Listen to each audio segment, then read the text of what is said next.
again and welcome to episode 2, season 4 of the Dorothy L. Sayers podcast. I'm your host, Lindsay Scholl, and today we are going to talk about misleading words versus mysterious words in our continuing series of Sayers' writing help. So let's get started. Now, Sayers obviously loved writing, and what is more, she loved the English language. She rejoiced in its idiosyncrasies, in its mesh of Anglo-Saxon words with French words, with German words, with Latin words, and so on. In a letter to her friend Barbara Reynolds in September of 1956, she said, "Ha ha! Now you really have got a language to deal with. No pale, correct, pure-blooded aristocrat, but a great, gorging, guzzling, base-begot trollop of a language that will assimilate anything, go to bed with anybody, and can't tell you which of 10 drunken sailors is her father." Sort of like this trollop, words are highly contextual and relational. They respond to their surroundings.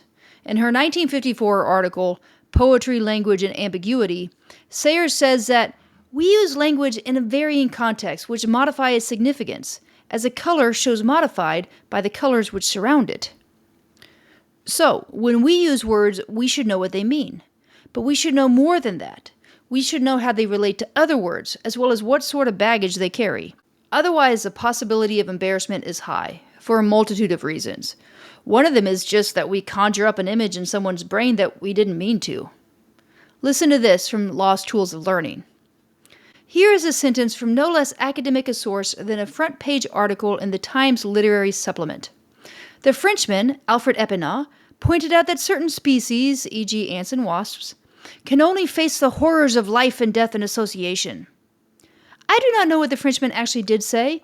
What the Englishman says he said is patently meaningless. Wasps facing the horror of death. I guess that's possible, but it's more likely that Epinat just didn't edit properly, or that the Times Literary Supplement didn't. Word choice matters in communication. Nobody would contest this, but word choice demands first an understanding of the word itself. Second, a mindfulness of the context in which you use it, and third, an awareness of your audience. Let's discuss these understandings one by one.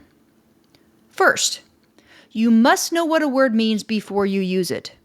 A student once submitted a paper to me claiming that the difference between the Eastern Orthodox Church and the Western Catholic Church in communion was the use of unleavened bread.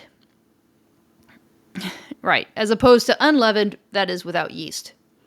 Mistakes such as this one are not common, but when they do happen, they undermine the entire work and make one wonder if the writer is paying attention.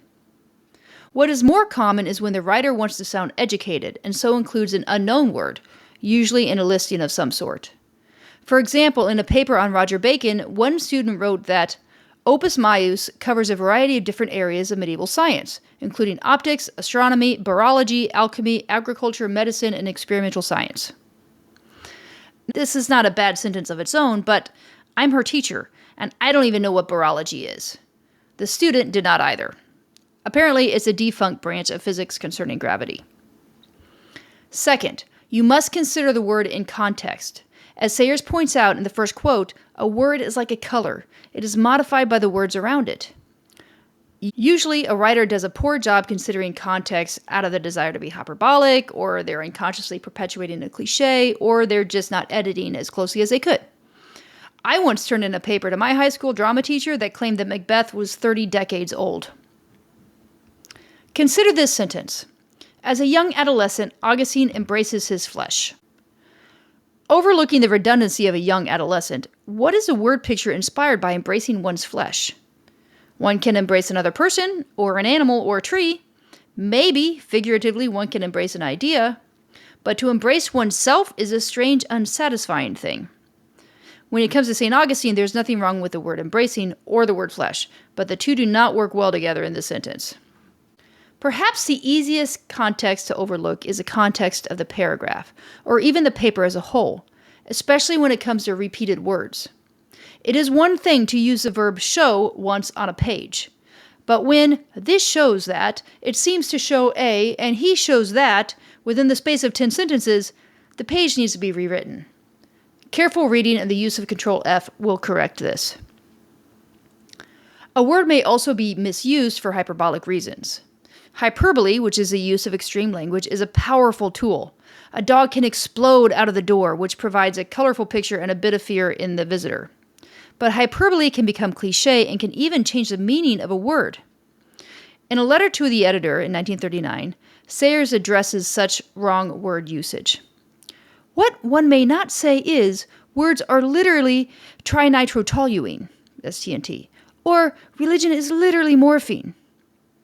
These expressions would be incorrect since the word literally specifically excludes a figurative interpretation. By the way, listeners, I had to look up how to pronounce trinitrotoluene, and I found a couple of videos. Some of them obviously were AI, which was not helpful. But the American Pronunciation Guide on YouTube is amazing. It has excerpts of the real use of the word in various video clips. Brilliant for pronunciation, so keep going, guys. Okay, back to word choice. I'm literally dead with hunger. This sentence is already a cliché hyperbole, and now it is abusing a perfectly good word. A literally dead person cannot speak or be hungry. To use literally in such a way is to alter or at least confuse a perfectly good word. By the way, you guys know this use of literally has become very popular, and we should ask ourselves, is the value of using a popular expression, I literally can't breathe, when obviously you can, is that worth the cost of losing a good, effective, and clear word? Third, you must be aware of your audience. In my experience, a lack of awareness is most alarming or entertaining when an adult uses a word that has become a euphemism among the younger generation. I won't list any here, but I'm sure you can imagine some. And by the way, listeners, especially young ones, don't do that to language. Don't give an obscene meaning to an innocent word. For your quick joke, you will ruin that word forever in the mind of someone else, as well as yourself. There's my preaching. In Poetry, Language, and Ambiguity, Sayers also points out the possibility of a specialist using a technical word that his listeners consider common. Listen to this. Some friends of mine, all students of the humanities, once invited a physicist to improve their minds with a little information about modern physics. When he had been speaking for some time, they said, "Hold hard. You keep on talking about acceleration. To us, that means increasing speed. But in your last sentence, you seem to use it as though it meant decreasing speed, which we should call deceleration." The physicist then explained that in his jargon, acceleration meant any change of speed in either direction. To which they replied, "That's all right, so long as we know." Listeners, it is an act of charity to dispel confusion at the beginning of the conversation, unless you desire your audience to be in the dark. Clarification can be done with a simple aside, that is, so when an object accelerates, and by accelerate I mean any change in speed, it can also be done with a restatement. Our acceleration example does not work well for this, but Sayers provides another example. I have known a theologian and a scientist argue interminably about transubstantiation, without it occurring to either of them to ask in one sense the other was using the word substance. The theologian was, of course, using it in its theological sense.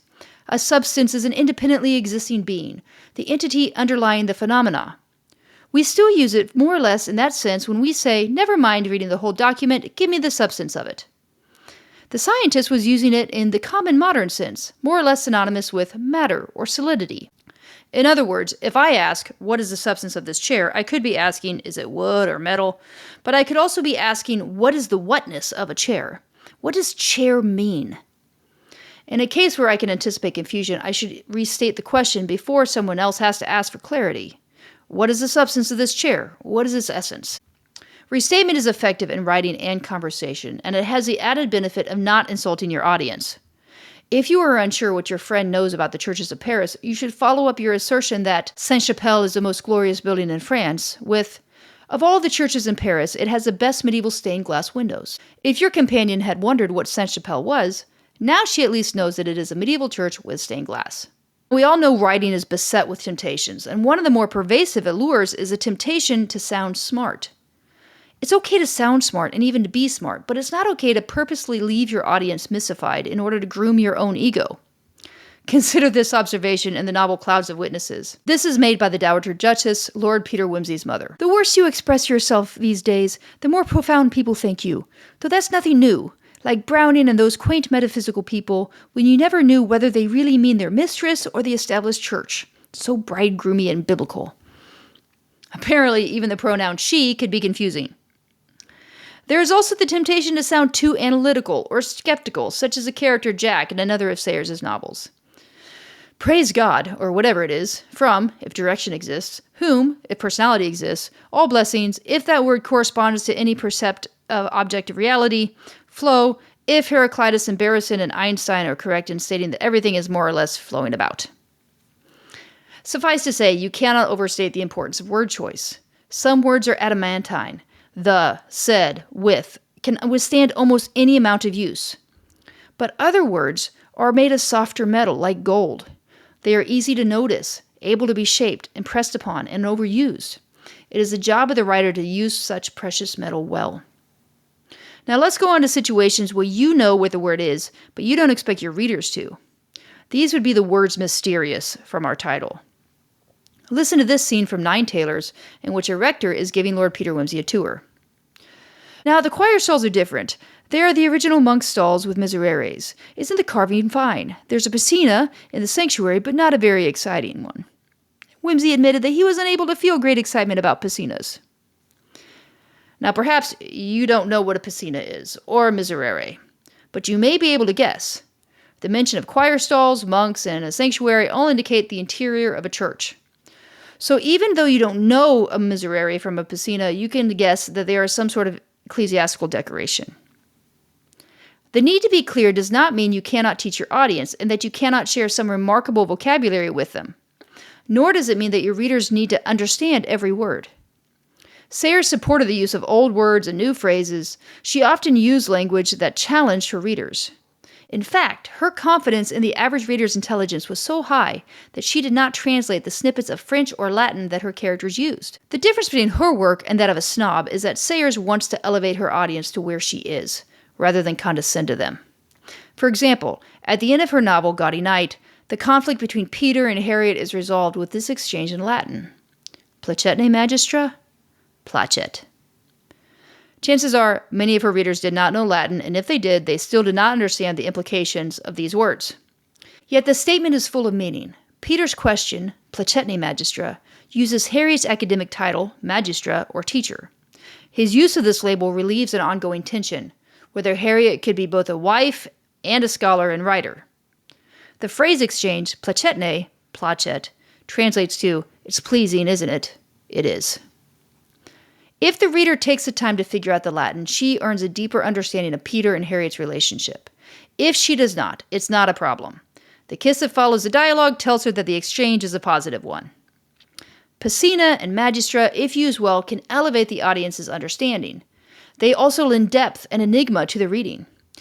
It took several decades of my reading Dickens before I understood what a waistcoat was. This posed no problem. I simply grouped waistcoat with words I did know, such as pipe, boiled ham, and kerchief. These words put me in mind of a cozy, threadbare parlor, and the waistcoat, whatever it was, belonged in that room. It's a vest, by the way. While Dickens did not intend to be unclear, his use of the then common word that I don't understand made Great Expectations feel both familiar and exotic. Now, Sayers believed that children in particular appreciated mysterious words. In a 1940 letter to the BBC, she articulates her position at some length. The thing children react to and remember is not logical argument, but mystery and the queer beauty of melodious words. I don't suppose it would occur to you to put on a reading of the Athanasian Creed as an attraction for the children's hour. Yet I know of a small boy of 7 who urgently demanded that of his mother as a special birthday treat. It is a language that stirs and excites. Not 3 incomprehensible, but 3 uncreated, but 1 uncreated and 1 incomprehensible. She herself had experienced this delight as a child, and she said so. The sheer gorgeousness of Jabberwocky as a sequence of entrancing sounds was early revealed to me, and indeed, many things that I could only dimly understand were delightful by reason of rhyme and rhythm. Now, admittedly, the use of well-chosen but mysterious words is better suited to fiction than to nonfiction. The goal of the former is to open up a world or a character. The goal of the latter is to communicate an idea. I would caution young writers in particular against deliberately inserting mystery into their academic writing. If they feel the urge to do so, then perhaps they are feeling the urge to write fiction or poetry. To conclude, here are some practices you might try to improve your own writing. You could write a list of 5 words you enjoy but whose meanings you don't precisely know or have just recently learned. Consider looking them up, or don't. Find a passage in a favorite or classic author's work, Shakespeare is really good for this, where you understand the bulk of it, but certain words escape you. What are those words? Look those up. Now that you know their meaning, did not knowing them cause a problem? Well, thanks for joining me in this discussion about word choice and words misleading or mysterious. To read a transcript or continue the discussion, join us at the Sayers Guild at www.sayersguild.com, where you can read some great Sayers quotes, ask some questions, or contribute to the growing awareness of Sayers' work. Thanks very much, and God bless you.